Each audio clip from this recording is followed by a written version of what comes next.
अपने घर के नीचे खड़ी मुक्ति ट्रक से माल उतरवा रही थी। ओ भैया, ये क्या सब्जियों के गोदाम में आज फलों की क्रेट क्यों ले जा रहे हैं आप? क्या? हाँ, आराम से आराम से। अपना सारा काम छोड़कर यहाँ इसीलिए तो खड़ी रहती हूँ। आपको क्या लगता है मुझे कुछ पता नहीं होता? अब सॉरी सॉरी मैडम, वो अ, और सब्जियों को ढंग से रखिएगा। पिछली बार टमाटर के ऊपर आलू को रखकर चले गए थे आप। सारे टमाटर खराब हो गए थे। वेस्टेज के लिए बिजनेस नहीं कर रहे हैं ना हम। हड़बड़ी अगर ज्यादा हो तो बता दीजिए। अब से ट्रक चलाकर ले भी मैं ही आऊंगी और माल भी मैं ही उतार दिया करूंगी। मुक्ति अपनी बात पूरी कर ही रही होती है कि उसकी नजर उसके घर की बाउंड्री पर पड़ती है, जिस पर बार बार कोई हाथ मार रहा था। मतलब दिन में भी लोगों को चैन नहीं है। कुत्ते की दुम को इतनी बुद्धि नहीं है कि दिन में अगर पकड़ा गया तो घुसाड़ मार मार के सब फ्लैट कर देंगे। हद हो गए आजकल लोग। अपने हाथ में एक मोटा सा डंडा उठाकर मुक्ति दरवाजे से जैसे ही बाहर पहुंचती है। बाबू सोना, sorry darling. Sorry? What sorry? और सर आप हैं कौन? अगर मैंने गलत नहीं सुना था तो कल आपकी माँ फोन पर कह रही थी कि सब्जी वाली से बात करना बंद कर दो बेटा। पहली बात तो ये कि मैं सड़क पर सब्जी नहीं बेचती। मैंने एग्रीकल्चर साइंस की पढ़ाई की हुई है। अपने घर के बिजनेस में अगर मैं ध्यान दे रही हूँ और उसमें आंटी जी मुझे सब्जी वाली कह रही हैं, तो सॉरी। मैं इसमें खुद के साथ सब्जी वालियों की मेहनत की भी इंसल्ट समझती हूँ। सो प्लीज मेरे घर के चक्कर काटना बंद कर दीजिए। अपनी माँ से कहिए कि जिस ज्वेलरी की दुकान का उनको घमंड है, उनसे एक दिन सब्जियां छोड़कर वही ज्वेलरी खा ले, शायद पेट भर जाए। अरे यार मुक्ति, अब तक उसी बात को लेकर बैठी हो तुम तो जानती हो यहाँ पर फैशन डिजाइनर को भी दर्जी कहा जाता है। ये एग्रीकल्चर साइंस और बाकी सब चीजें मम्मी नहीं समझती। तो मैं क्यों समझूं? उनकी होने वाली बहू समझे। चलो निकलो अब, टाटा बाय बाय। एक हफ्ते में 14 बार मोहित और मुक्ति के बीच ऐसी छोटी मोटी प्रॉब्लम हो ही जाया करती थी। और इसी तरह 5 साल निकल चुके थे। इस बार भी मुक्ति से दो चार बातें सुनकर मोहित अपने दोस्तों के साथ क्रिकेट खेलने चला जाता है। अरे मोहित, ले, अब तेरी बैटिंग आ गई फाइनली। अरे नहीं भाई, कोई बैटिंग वैटिंग नहीं करनी मुझे। अगर बैटिंग करने बैठ गया ना तो वहाँ मेरा विकेट गिर जाएगा। शाम के 6 बजे मैडम अपने काम से फ्री होती हैं। आज वैसे भी ज़रा नाराज़ है मुझसे। 1 मिनट की भी देरी हो गई ना तो संग्राम हो जाएगा। सोच रहा हूँ तेरी भाभी के घर कुछ भिजवा दूँ। मोहित मुस्कुराते हुए अपनी जेब से अपना फोन निकालता है और देखता है कि 6 नहीं 6:30 बज चुके हैं। वो ऑलरेडी 30 मिनट लेट था। अब तक वीडियो चैट की मुक्ति ने कोई भी लिंक नहीं भेजी थी। ऐसा तो कभी नहीं होता। अभी तक मुक्ति ने मीट की लिंक नहीं भेजी। सब ठीक तो है। मोहित बार बार मुक्ति को कॉल लगाता है पर वो फोन रिसीव नहीं करती। कितनी बार कहा है इस लड़की से इतना एक्स्ट्रा काम मत किया करो। पहले पढ़ाई, फिर बच्चों को पढ़ाना, फिर पापा का बिजनेस संभालना। जरूर मुक्ति की तबीयत बिगड़ गई होगी। क्या करूं क्या करूं। मुक्ति के घर डायरेक्ट जा भी नहीं सकता, उसके पापा नाराज हो जाएंगे। एक काम करता हूँ, गेटअप बदल लेता हूँ। और अपने जिगरी दोस्त पवन के साथ फूड डिलीवरी बॉय बनकर मोहित पहुंच जाता है अपनी महबूबा के दरवाजे पर। तेरे चक्कर में मैं अगर फंस गया ना तो मैं तुझे छोड़ूंगा नहीं, बता दे रहा हूँ मोहित। हिम्मत तो तुझ में है नहीं। तेरी जगह मैं रहता ना तो अब तक घर पर रिश्ते की बात कर चुका होता। अब जाकर दे अंदर पार्सल। क्या पता तेरे ससुर जी ही दरवाजा खोल ले और ये ड्रामा भी खत्म हो जाए। मोहित अंदर जाता है और बेल बजाता है। दरवाजा मुक्ति खोलती है। मम्मी, देखो तो कौन आया है। मैंने तो कुछ ऑर्डर नहीं किया था। ये क्या कह रही हो मुक्ति? मरवाओगी क्या? इतनी जोर से क्यों बोल रही हो? अनजान लोगों से मैं बात नहीं करती सर। मैंने पापा को लड़के देखने के लिए हाँ कर दिया है। अब सीधा मेरी शादी पर ही मुलाकात होगी आपसे। ये कहकर मुक्ति मोहित के चेहरे पर जोर से दरवाजा बंद कर देती है। क्या हुआ? चला गया मोहित? मैंने तो पहले ही कहा था बेटा, प्यार करना आसान है पर निभाना बहुत मुश्किल। तेरे पापा से मेरी शादी भी ऐसे ही हालातों में हुई थी। प्यार मैं किसी और से करती थी। मेरे कॉलेज के पास वाला ही घर था लड़के का। बचपन से ही साथ बड़े हुए थे हम दोनों। सब अच्छा था, पर जैसे ही शादी की बात आई उसने धोखा दे दिया। जो तुमको प्यार करेगा ना बेटा, वो सीधा शादी की ही बात करेगा। इधर उधर बातें घुमाना ये सब सही लड़कों के लक्षण नहीं होते। सिर्फ एक दिन और मम्मी। अगर मोहित ने स्ट्रॉन्ग स्टेप लेकर अपने घर पर बात नहीं की तो मैं आपकी कसम खाकर कहती हूँ, मोहित को कभी नहीं देखूंगी। कभी भी नहीं। मुक्ति अपने हर सोशल साइट से मोहित को ब्लॉक कर देती है और पूरी रात रोती ही रहती है। बावला हो गया है आपका बेटा। रात को 2 बजे भी से अपनी माँ से कलेश करना है। ये मेरे शब्दों को तुम दूसरी तरफ से फ्रेम मत करो मम्मी। सुन रहे हैं आप? जो लड़का मेरे सामने एक लफ्ज नहीं बोलता था, वो उस सब्जी वाली के पीछे मुझसे बहस कर रहा है। देख मोहित, मैंने तुझे पहले ही कह दिया था कि हम उस लड़की के घर रिश्ता लेकर नहीं जाएंगे, और अगर उसके घर से रिश्ता आया तो भी एक्सेप्ट नहीं करेंगे। इतना बड़ा खानदानी बिजनेस है हमारा, और हम फल और सब्जी बेचने वाली से तेरी शादी कर देंगे तो लोग क्या कहेंगे? आपको याद है पापा, आखिरी बार मैंने आपसे किस चीज़ की जिद कब की थी? ऐसा तो मुझे कुछ याद नहीं है। तुझे जब भी किसी चीज की जरूरत पड़ी है, वो हमेशा तेरे पास रही है, तो जिद का तो सवाल ही नहीं उठता। नहीं नहीं पापा जी, फिर तो आप भूल रहे हैं। वो किस्सा एक बार याद है, मोहित का मन रिक्शे वाले पर आ गया था। कैसे उसने जिद करके अपनी अलमारी के सारे कपड़े उसे दे दिए थे। उसमें आपका लाया हुआ सबसे महंगा सूट भी था। आप इतने नाराज हुए थे, शायद आप भूल गए। बिल्कुल सही कहा भाभी आपने। तो अगर दिल आने पर रिक्शे वाले के सामने मैं अपनी अलमारी खोल सकता हूँ, तो सब्जी वाली पर तो मेरा दिल जान जिगर सब आ चुका है मम्मी। कल सुबह अगर तुम मुक्ति के घर मेरा रिश्ता लेकर नहीं पहुंची, तो फिर आपका एक ही बेटा रह जाएगा, निखिल, जो कि साल के 2 महीने ही मुंह दिखाता है। ये कहकर जोर से दरवाजा पटक कर मोहित अपनी माँ के कमरे से बाहर निकल जाता है। रात 9 बजे शुरू हुआ कलेश रात के 3 बजे तक चल रहा था, और इसका निष्कर्ष ये निकलता है कि सुबह सुबह तैयार होकर मोहित का पूरा परिवार मुक्ति के घर उसका हाथ मांगने पहुंच जाता है। मुझे निर्णय लेने के लिए जरा वक्त चाहिए। घर में खाना क्या बनना है, कब कौन घर में किस वक्त बाहर जाएगा, कौन घर के अंदर रहेगा, ऐसे सारे डिसीजन हमेशा आप ही लेते आए हैं मुक्ति के पापा।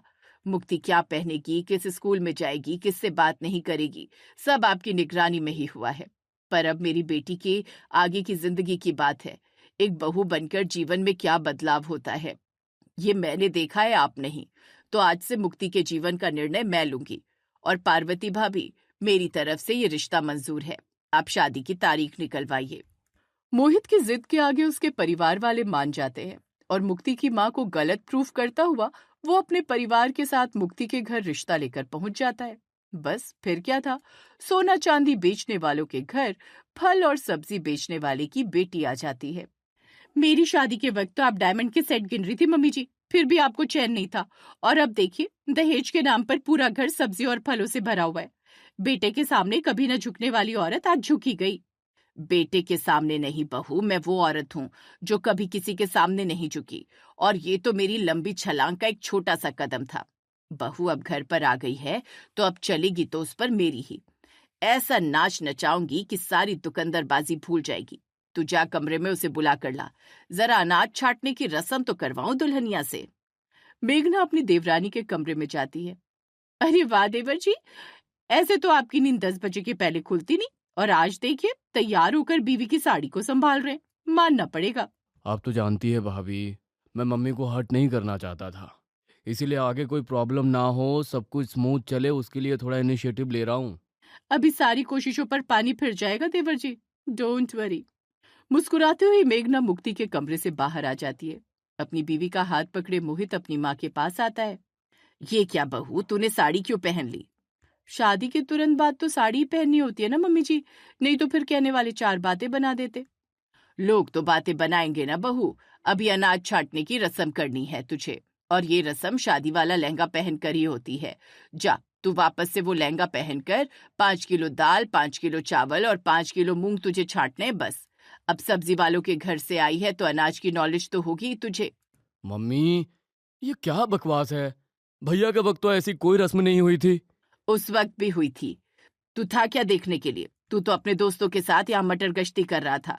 अनाज छाटने की रस्म से पता चलता है कि जो बहू आई है उसमें कितना पेशेंस है। तो बहू, इस काम में शाम हो जाए या अगली सुबह, तुझे ये काम पूरा करना है। ऐसी ऐसी रस्में करवाऊंगी कि सारी धुरंधरबाजी रामपुर चली जाएगी। पार्वती मन ही मन मुस्कुरा देती है। अपनी शादी का भारी जोड़ा पहनकर मुक्ति हॉल में सभी के बीच आकर बैठ जाती है, और उसके सामने 5-5 किलो अनाज रख दिए जाते हैं। इतने सारे अनाज को साफ करने में बहू को तो बहुत वक्त लग जाएगा। तो आपको यहाँ बैठकर अपना वक्त बर्बाद क्यों करना है पापा जी? आप अपने काम पर जा सकते हैं। मर्दों का यहाँ कोई काम नहीं है। अब जो काम है हमारा है। मानना पड़ेगा तुझे पार्वती, बहू को सीधा करने का अच्छा उपाय लगाया तूने। पर मान ले, उसने अनाज साफ कर दिया, उसके बाद क्या? फिर होगी पानी भरवाई की रस्म। आसपास कहीं न कुआं है न चापानल।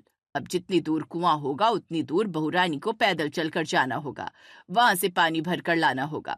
जितना ज्यादा मुक्ति का शरीर टूटेगा उतना ज्यादा उसे गुस्सा आएगा, और गुस्से में लड़की किसे फोन करती है? अपनी माँ को। मुक्ति की मम्मी का मिजाज तो मुझे वैसे भी टेढ़ा लग रहा था। आंटी अपनी बेटी का पेन बर्दाश्त नहीं कर पाएंगी और सीधा यहाँ आकर आपको 4 बातें सुनाना शुरू कर देंगी। और मुझे 4 बातें सुनता बर्दाश्त कौन नहीं कर पाएगा? मेरा प्यारा बेटा मोहित। और फिर होगी पगफेरे की रस्म, जिसमें मोहित मुक्ति को उसके मायके तो लेकर जाएगा पर वापस लेकर नहीं आएगा। अरे गजब! सच कहूं तो धुरंधर तो आप निकली मम्मी जी। 3 घंटे बाद अपनी नींद पूरी कर पार्वती अपने कमरे से बाहर आती है और देखती है कि हॉल में उसकी बहू है ही नहीं। बहू हार मान जाएगी ये तो मैं जानती थी, पर इतनी जल्दी? लगता है सीधा घर छोड़कर चली गई है। बहू, बेटा, कहाँ हो बहू? पार्वती मोहित के कमरे में जाती है और देखती है कि उसकी बहू आराम से खर्राटे मार रही है। बड़ी बहू, सुषमा भाभी, जल्दी यहाँ आइए। कहाँ थी आप लोग? ये क्या किया मुक्ति? तूने बिना हमारे घर में अनाज सफाई की रस्म के अगर बहू सो जाती है तो पता है क्या होता है? ससुर की उम्र पर बनाती है।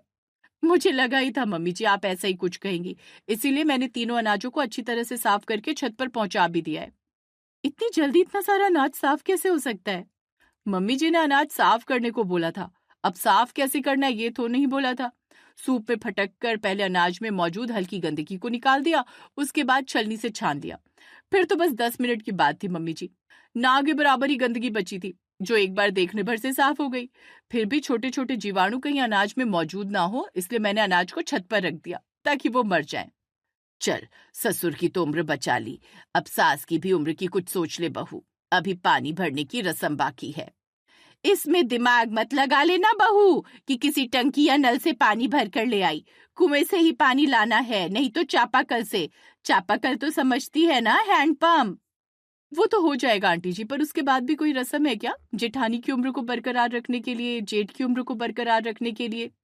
बिल्कुल होती है बहू, पर पहले तू ये तो कर ले। मुक्ति जानती थी कि उसके पेशेंस को टेस्ट किया जा रहा है।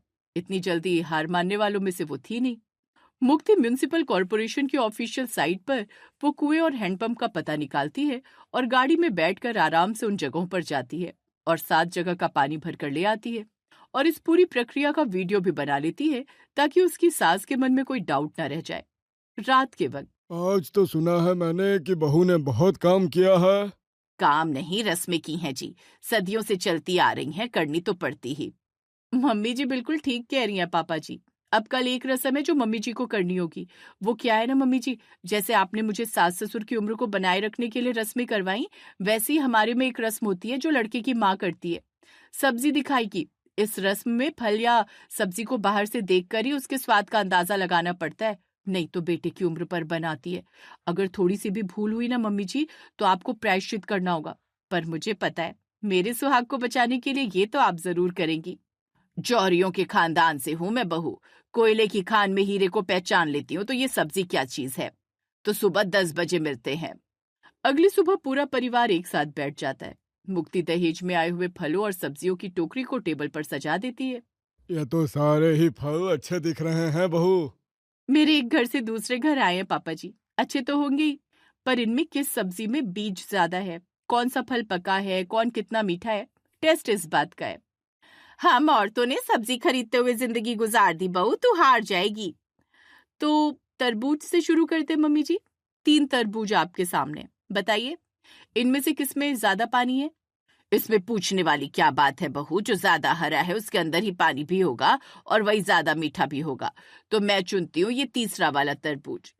तो अब बारी मेरी, ये सेकंड वाले तरबूज में जाल ज्यादा है, मतलब कि इसके अंदर पॉलिनेशन ज्यादा हुआ है, यानी कि मिठास भी ज्यादा होगी। ऊपर से इसका शेप भी राउंड और ओवल के बीच में है। अगर फल ओवल होता है तो अंदर पानी होता है और राउंड होता है तो मीठा होता है। तो मैं जाऊंगी सेकंड वाले के साथ।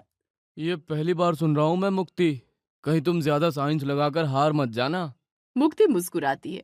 दोनों सास बहू अपने तरबूजों को काटती हैं। ले लीजिए पार्वती जी, आप तो हार गईं। आपका तरबूज तो आधा कच्चा है। एक बार मेरे तरबूज को चक्कर देखिए पापा जी। हरी तरबूज चखता है और विजेता की घोषणा कर देता है। तो इस पहले राउंड की विजेता बनती है मेरी बहू। ठीक है, पर इस बार मैं बताऊंगी कि कौन से फल को टेस्ट किया जाए। तो मैं चुनती हूँ सेब को।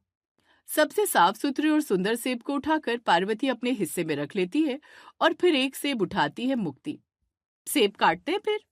मेघना दोनों सेब को काटती है और चखती है। इस बार भी मुक्ति जीत जाती है। पर तुम्हें कैसे पता चला मुक्ति कि यही सेब मीठा होगा? सेब के नीचे वाले हिस्से में अगर 5 आकार है तो सेब के मीठे होने के बहुत चांसेस होते हैं भाभी। सिर्फ बाहर की चिकनाहट देखकर ये नहीं जांच करनी चाहिए कि अंदर से फल तैयार है या नहीं। तीसरी बारी थी बैंगन की। मेरे बेटे की फेवरेट सब्जी है बैंगन। इसका चयन में तो मैं हार ही नहीं सकती। अब तो मान लीजिए मम्मी जी कि एक्सपीरियंस के साथ नॉलेज भी जरूरी होता है। मैं चुनती हूँ ये लंबा बैंगन। कंपटीशन खत्म होता है। मुक्ति का बैंगन फ्रेश भी था और उसमें बीज भी कम थे, और दूसरी तरफ उसकी सास के बैंगन में बीज ज्यादा थे। तो मेरी उम्र सलामत रखने के लिए मम्मी को और क्या उपाय करने होंगे मुक्ति? पहला, अपनी बहू को प्यार से अपनाना होगा। दूसरा, अपने बेटे से नाराजगी छोड़नी होगी। और तीसरा, अपने दिमाग में चल रहे इन सारे फालतू आइडियाज को हटाना होगा। तब जाकर आपकी बहू मन से मुस्कुराएगी मम्मी जी, और आपकी मुस्कुराती बहू को देखकर आपका बेटा मुस्कुराएगा। नहीं तो इसी तरह आप अपना दिमाग चलाती रही तो इससे मेरे और मोहित के रिश्ते के बीच में जितना फर्क पड़ेगा उससे ज्यादा इस घर के माहौल पर पड़ेगा, और तनाव आदमी की उम्र को कम ही करता है। तो अपने बेटे की उम्र की सलामती के लिए आप ये तीनों प्रायश्चित कर लीजिए। पार्वती अपनी बहू के दिमाग को मान जाती है और उसे गले लगाकर स्वीकार कर लेती है।